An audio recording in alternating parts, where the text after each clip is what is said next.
chegamos à nossa última lição do trimestre, terceiro trimestre de 2023, a lição 13. E da lição é o mundo de Deus no mundo dos homens. Estudamos o tema A Igreja de Cristo e o Império do Mal, como viver neste mundo dominado pelo Espírito da Babilônia, a revista que foi comentada pelo pastor Douglas Batista. Então, concluindo esse trimestre, temos mais uma vez então um direcionamento de como a igreja tem que estar diante do Espírito da Babilônia. A Bíblia diz que o mundo já é maligno, mas também a Bíblia diz que a igreja é a luz do mundo, é o sol da terra. Nós somos a agência de Deus aqui na terra, representando a Ele. Um reino que começou desde o momento que Jesus foi encarnado. Louvado seja o Senhor. O textual da nossa lição diz: Eis que a Virgem conceberá e dará luz a um filho, e ele será chamado pelo nome de Emanuel. Emanuel traduzido é Deus conosco, Mateus 1:23. A verdade prática, na dispensação da graça, a igreja deve refletir os valores do reino de Deus no mundo. Glórias a Deus. E o texto bíblico se encontra em Mateus 1:21-23 e também Gálatas 4:3-7. E ela dará à luz um filho, e lhe porás o nome de Jesus, porque ele salvará seu povo dos seus pecados. Tudo isso aconteceu para que se cumprisse o que foi dito da parte do Senhor pelo profeta que diz: Eis que a Virgem conceberá e dará à luz um filho, e ele será chamado pelo nome de Emanuel. Emanuel traduzido é Deus conosco. Gálatas 4. Assim também nós, quando éramos meninos, estávamos reduzidos à servidão debaixo dos primeiros rudimentos do mundo. Mas vindo à plenitude dos tempos, Deus enviou seu Filho, nascido de mulher, nascido sob a lei, para remir os que estavam debaixo da lei, a fim de recebermos a adoção de filhos. E porque sois filhos, Deus enviou aos nossos corações o Espírito de seu Filho, que clama: Abba, Pai. Assim que já não és mais servo, mas filho, e se és filho, és também herdeiro de Deus por Cristo. Glórias a Deus. Os objetivos da nossa lição são esclarecer a respeito do reino de Deus no mundo, pontuar as bênçãos de uma vida no reino e assinalar os males de uma vida no mundo. O próprio Jesus, quando ora por nós ali em João 17, ele intercede pela igreja, Ele diz que nós não somos do mundo, mas estamos no mundo. Então temos que influenciar o mundo, demonstrar que o reino de Deus já é chegado, como era a pregação de João Batista e do próprio Jesus, Arrependei-vos, porque o reino de Deus já está próximo, ou arrependei-vos, porque já é chegado o reino de Deus. Glórias a Deus. A introdução da nossa lição diz o seguinte: a Escritura revela que haverá um futuro reino literal, porém na dispensação da graça esse reino é espiritual. O reino de Deus está entre vós. Lucas 17:21. Então, cremos que haverá um reino milenial, será um reino literal, um reino realmente político. O Senhor estará reinando aqui na terra, juntamente com sua igreja, e a sede do governo será Jerusalém. Porém, hoje, desde o momento que Jesus é concebido, já fazemos parte do reino de Deus, o reino de Deus espiritual. Nessa lição, que encerra o atual trimestre, estudaremos a respeito da implantação do reino de Deus no mundo, do contraste entre quem vive sob a égide desse reino e os que vivem de acordo com os valores do mundo. Assim, o propósito é lembrar como Deus age para habitar conosco e reforçar que, embora vivamos grandes desafios, o reino de Deus permanece agindo no mundo por meio da igreja. A partir do momento que ingressamos nesse reino, crendo no Senhor Jesus, o recebendo como nosso único e suficiente Salvador, glórias a Deus, aceitando o sacrifício vicário que Ele fez por nós ali na cruz, temos então alguns direitos e também temos deveres. No Sermão do Monte, Mateus 5, a partir de Mateus 5, Jesus demonstra ali qual o caráter do súdito do reino. Louvado seja o nome do Senhor. Tivemos uma lição, um trimestre que estudamos sobre isso. Temos no canal também todos os vídeos daquelas lições. Glórias a Deus. E também temos direitos, a gente vai ver aqui que fazer parte desse reino, nós somos, aleluia, bem-aventurados, somos beneficiados pela graça do Senhor, pela adoção de filhos e por poder agora ser herdeiros de Cristo. Glórias a Deus. Então estamos no mundo, mas não somos do mundo. Temos que nos portar como verdadeiros cidadãos do céu, sujos do reino, anunciando as boas novas, para que as pessoas também possam alcançar as bênçãos que nos foi dada. Louvado seja o nome do Senhor. Primeiro tópico, o reino de Deus no mundo. A encarnação de Cristo. Primeiro subtópico. Mateus assevera que a profecia messiânica se cumpriu no nascimento de Jesus. Mateus 1, 21, 22, Isaías 7, 14. Esse evento se deu pela concepção de Nosso Senhor pelo Espírito Santo no ventre da Virgem Maria, em que os evangelhos ratificam que ele é o Filho do Altíssimo, Lucas 1,32, e que o Verbo se fez carne e habitou entre nós, João 1,14. Ou seja, Nosso Senhor é o Emanuel, o Deus conosco, Mateus 1,23. Assim, no tempo determinado, Cristo se fez homem, Gálatas 4,4, de modo que ele participou da nossa natureza para expiar os nossos pecados. Então, Deus, embora seja um Deus transcendente, sempre foi também um Deus imanente.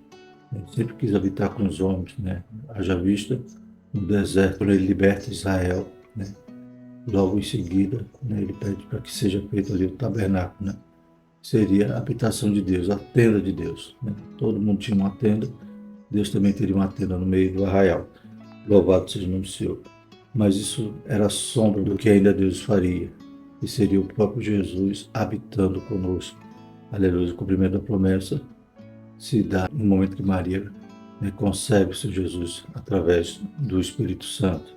Louvado seja o nome do Senhor. Então, o Verbo vai se fazer carne, o Deus, o Emanuel, vai habitar conosco. Louvado seja o nome do Senhor. Além desse relacionamento que Deus sempre quis ter conosco, ele andou no meio de nós, aleluia, mas também tinha um propósito desse segundo Adão agora tirar o pecado do mundo, tirar a morte, que ingressou no mundo através do primeiro Adão. Então Jesus teve que se tornar carne para poder nos substituir na condenação, no castigo, e nos dar a vida eterna. Deus, além de se aproximar de nós, além de caminhar conosco, ele veio também para nos salvar. E isso inaugura o reino de Deus. Glórias a Deus. Então, o reino que estava próximo já está entre nós. Louvado seja Deus. Segundo subtópico, a mensagem do reino. Após a tentação no deserto, nosso Senhor deu início ao seu ministério. Desde então começou Jesus a pregar e a dizer: arrependei-vos, porque é chegado o reino dos céus. Mateus 4,17. Aqui fica claro que a mensagem do reino de Deus contém um apelo ao arrependimento. Glórias a Deus. Mateus 3,2. Em que o termo grego para arrependimento é metanoia, que significa mudança de mente, abrange o abandono do pecado e voltar-se para Deus. Lucas 24, 46 e 47. Compreende uma nova atitude espiritual e moral, bem como uma nova conduta, Atos 26, 20, Efésios 4, 28, e somente o arrependimento e a fé na obra expiatória e redentora de Cristo pode restaurar o pecador diante de Deus. Atos 3,19, Romanos 3, 23 e 25 e 2 Coríntios 7, 10. Por conseguinte, é papel da igreja proclamar a mensagem do reino em todo o mundo. Mateus 24, 14. Claro que a obra para poder, aleluia, gerar essa metanoia, essa transformação em nossas vidas, é mérito do Espírito Santo. Glórias a Deus. Mas a nossa parte é nos arrepender. O Espírito Santo nos convence, mas nós devemos dar resposta positiva. Aleluia, a graça. A graça manifestada, trazendo salvação a todos os homens, mas nem todos querem. Então, qual é a parte do homem? Se arrepender. É por isso que a mensagem para, aleluia, fazer parte do reino era arrependei-vos.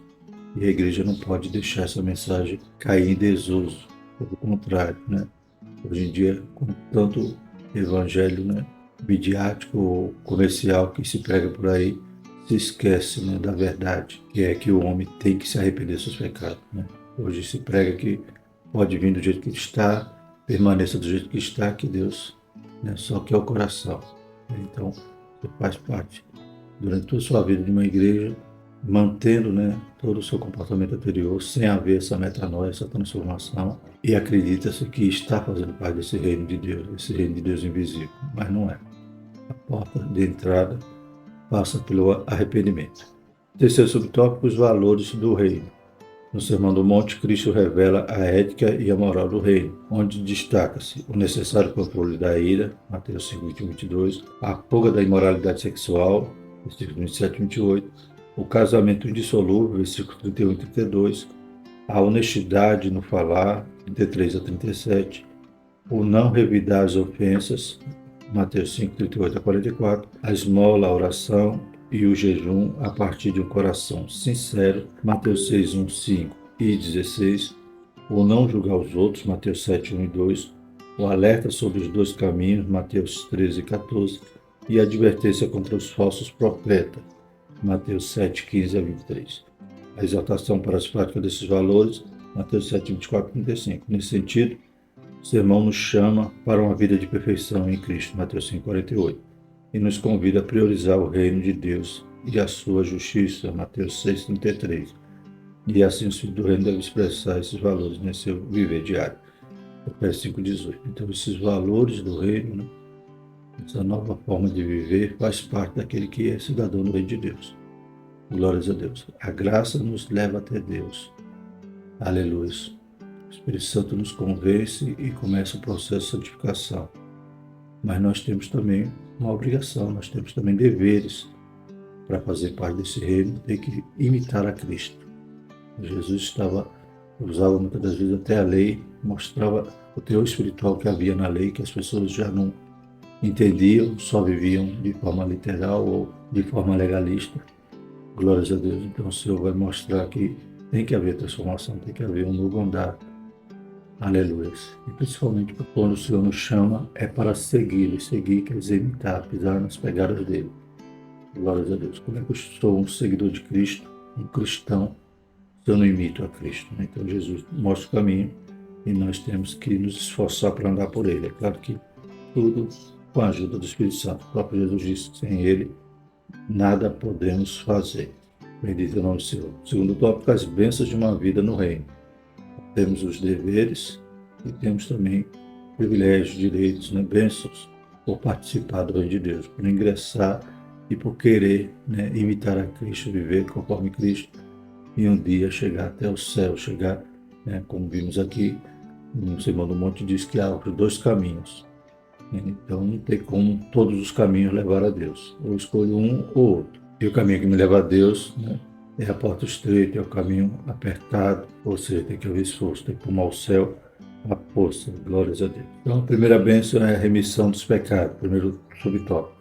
Aos Gálatas, Paulo retrata a nova posição dos crentes em Cristo. O apóstolo afirma que éramos meninos e estávamos reduzidos à servidão debaixo dos primeiros rudimentos do mundo. Gálatas 4:3. Quer dizer que antes do Evangelho, do Reino, a percepção espiritual tanto de judeus quanto de gregos era limitada, legalista e supersticiosa. Entretanto, no tempo assinalado, Deus enviou seu Filho nascido de mulher, nascido sobre a lei, Gálatas 4:4, para remir a humanidade da escravidão do pecado. Desse modo, a morte expiatória de Cristo libertou o homem da maldição da lei e da potestade das trevas. Gálatas 3:13, Colossenses 1:13, assim como pecadores outrora escravos e agora perdoados, fomos elevados à condição de filhos por adoção e herdeiros de Cristo. Então, outrora escravos, outrora debaixo, dos rudimentos desse mundo, servindo a isso, servindo, as nossas concupiscências, a nossa carne. As pessoas dizem que são libertas, mas muitas das vezes tem algum vício que a acorrenta. Ela pensa que tem liberdade, mas não consegue de forma nenhuma largar aquele vício ou aquele mau hábito. Glórias a Deus. Mas o que Jesus fez na cruz tem poder para nos libertar, quebrar todas as amarras. E além de ter esse privilégio de agora ser liberto, ainda teremos também a bênção de sermos adotados como filhos. E é o segundo subtópico, adotados e herdeiros de Cristo. No outro tempo éramos estranhos e inimigos, mas agora somos filhos reconciliados em Cristo. Colossenses 1:21. Deus concedeu aos filhos a dádiva de um novo nome e uma nova imagem, a imagem de Cristo. Romanos 8:29, Apocalipse 2:17. Como resultado de nossa adoção, agora como filhos somos também herdeiros de Deus por Cristo. Gálatas 4:7. Nessa herança estão inclusas as promessas a Abraão, Gálatas 3:29, e a vida eterna, Tito 3:7, Efésios 3:6. Ao ser aceito, fomos transformados em filhos para o seu louvor e glória, Efésios 1:6. O propósito da remissão de pecados, a filiação e a herança não tem outro alvo senão louvar e glorificar a Deus, Efésios 1:6, 12 e 14. Portanto, a igreja nunca terá glória em si mesma. Toda a glória é exclusivamente tributada para Deus por intermédio da obra de Cristo. Salmo 115:1, E João 13, 31 e 32. Assim, a igreja é o campo onde se exterioriza o reino de Deus aqui no mundo. Efésios 3, 10 a 12. Né? Então, toda aquela exclusividade que havia no Antigo Testamento em relação ao povo judeu, o Senhor muda agora, né? Então, eles eram os filhos, né? Aquela mulher que vai até Jesus pedir a libertação da sua filha, Jesus disse, não era lícito pegar o pão dos filhos e dar aos cachorrinhos, mas ela se humilha e o Senhor vê a sua fé e abençoa, liberta a sua filha. Glórias a Deus, pois ela diz, né? Até os cachorrinhos comem as migalhas caem da mesa do filho. Então Jesus veio para os seus, mas os seus não aceitaram. E aí Deus dá direito a todos aqueles que o aceitarem serem chamados filhos de Deus. Né? Então a gente sabe que as pessoas dizem, não, todo mundo é filho de Deus, mas não é assim. Filho é aquele que está fazendo parte do reino de Deus, aquele que foram chamados e aceitaram, né, o convite, louvado seja o nome do Senhor.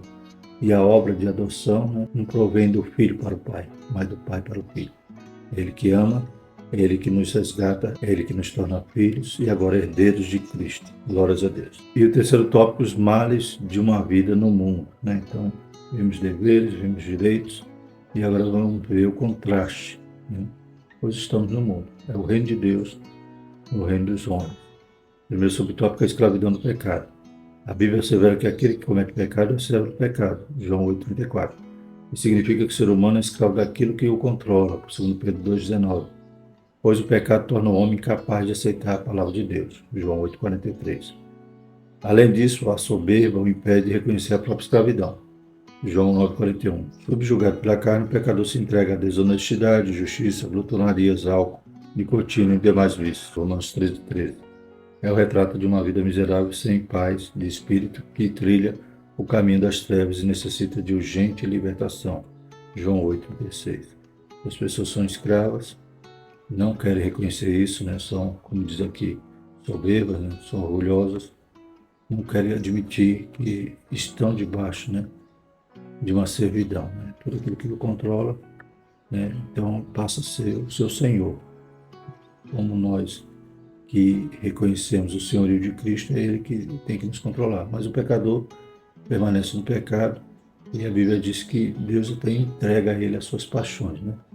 Mas isso não quer dizer que ele está livre, está isento, pelo contrário. É ele que escolhe esse caminho e um dia vai ter que pagar. Carece, né, da libertação e só o sangue de Jesus pode dar. Nenhum de nós estamos na casa do Senhor por nosso mérito, por nossas forças, mas foi a graça do Senhor, o Espírito Santo que nos convenceu e nós respondemos positivamente à graça do Senhor, nos arrependendo, aleluia, crendo, e a partir do momento que somos súditos desse reino, temos que viver os valores do reino e não, como a gente tem estudado durante o trimestre todo, abraçar os valores do mundo, né? Esses ensinos progressistas que a gente vê que a cada dia prolifera, cada dia, né, intensifica, toda forma de pecado, toda forma de desagradar a Deus que os homens escolhem viver. Que Deus tenha misericórdia. E o segundo subtópico, filhos da ira e condenação eterna. As Escrituras enfatizam que os homens escravizados pelo desejo e pensamento da carne são, por natureza, filhos da ira. Efésios 2:3. Refere-se à inclinação de satisfazer as paixões e praticar o mal inerente ao homem não regenerado. Gênesis 6:5. As inclinações carnais, a impureza, a avareza, a idolatria, entre outros, resultam na ira de Deus sobre os filhos da desobediência. Então, eles que, nesse momento, se colocam, né, nessa posição e rejeitam, né, o chamamento de Deus, né, o apelo de Deus para que eles se tornem filhos de Deus por adoção. Mas preferem permanecer filhos da ira. Glórias a Deus. É como a gente estudou durante o trimestre, né? Aí vão taxar a Bíblia de discurso de ódio. Mas que discurso de ódio é esse que alguém morreu para nos dar vida, para nos tornar filhos, para nos tornar herdeiros de Cristo, para ganharmos a vida eterna? Então não é discurso de ódio quando o Senhor confronta-nos em relação ao nosso pecado e requer que nos arrependemos e deixemos, louvado seja o nome do Senhor. Por isso nosso Senhor ensinou que aquele que não crê já está condenado. João 3:18b. Quem não entrega sua vida ao Salvador é condenado porque se recusa a crer no nome do unigênito Filho de Deus. João 3:18, parte C. Então já está condenado. Porque a nossa condição anterior era essa, o salário do pecado era a morte. Nós já tínhamos essa condenação. Então não é porque eu não creio que eu vou ser condenado, porque eu já estava condenado. Eu preciso crer para deixar essa condição, aleluia, e se tornar, como vimos aqui, herdeiros, súditos e filhos de Deus.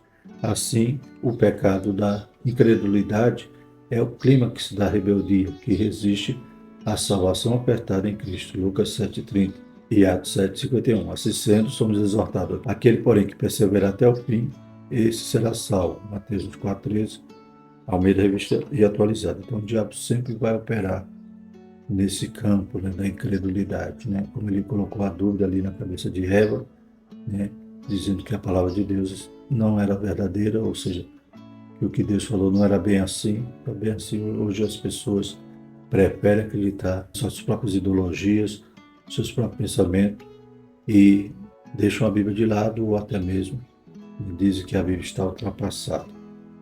Mas se vencermos, aleluia, essa influência maligna da incredulidade, começarmos a crer no Senhor e permanecemos até o fim, como diz a palavra do Senhor, porque durante toda a trajetória a batalha é grande, aleluia, mas perseverando até o fim, seremos salvos. Bendito é o Senhor. Concluindo, os judeus aguardavam um reino literal para libertá-los da opressão política, social e econômica. Cristo os corrigiu e afirmou que o reino de Deus não vem com aparência exterior. Né? Então, desta primeira vez, a libertação não seria em relação ao jugo romano, mas sim ao pecado. E todos nós carecíamos, não só os judeus. Por isso, a graça foi manifesta a todos os homens. Isto é, não seria terreno, mas espiritual. O reino literal ainda será implantado. Né? Então, o milênio, sim, ainda virá. Nós cremos nisso literalmente. Então, Israel terá todas as promessas ainda cumpridas. Aquelas que podem se cumprir, se cumprirão. Porém, o milênio é após, né? Tem o arrebatamento da igreja, depois vem a grande tribulação no mundo, o juízo de Deus, o anticristo, a besta, o falso profeta, e no final o Senhor derrota tudo isso e implanta o reino milenial. Glórias a Deus. Mas o reino que é chegado é o reino espiritual. Nesse aspecto, Cristo veio para resgatar o homem do pecado. Isso requer arrependimento e fé no sacrifício da cruz. Os que recusam a ética e a moral do reino são condenados à morte eterna. Assim, os valores cristãos devem ser observados pela Igreja, cuja missão é anunciar o reino de Deus no mundo dominado pelo império do mal. Glórias a Deus. Então, temos visto nessas últimas lições, né? Desde a visão bíblica do corpo, ou seja, parte do individual, renovação cotidiana do homem interior, a nossa santidade, né? Louvado seja o nome do Senhor, a convicção da nossa fé e sendo agora igreja, né?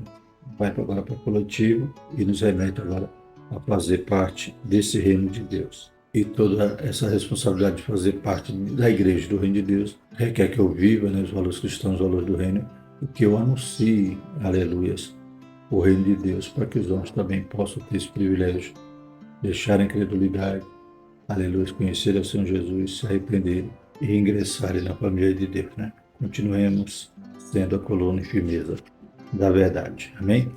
Vamos agradecer ao Senhor. Louvado seja Deus. Maravilhoso Deus, obrigado por mais um trimestre para concluir. Obrigado por essas lições abençoadas, que possamos estar sempre revisitando, Pai.